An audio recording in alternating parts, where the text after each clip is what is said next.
about it, and I have to tell you that it may seem long, but it gave us a bit of time to calm down, to gather our thoughts, to deal with the initial shock and grief.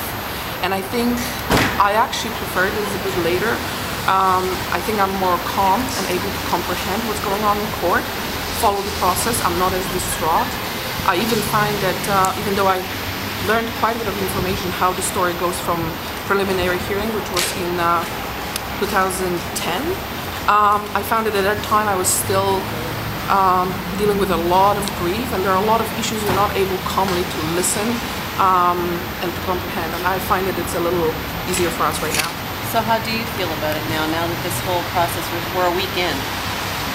I mean, obviously it's very hard for us. We're hoping that the hardest days are sort of behind us. I mean, obviously, once it comes to the, the court, exactly, the verdict, it's going to be hard again. But the hardest testimonies, I think, have happened up to this point, I think, for us. Now we want to just learn, basically, what leads a person to become a monster. How do you feel when you're sitting there? Like, for so many of us, it was hard enough just to take in the evidence. We can't even imagine for you, especially on a day like yesterday, and you're sitting so close to Kevin Gregson. I mean, what's going through your mind? Truthfully, I don't pay attention to him at all. He's not worth my thoughts.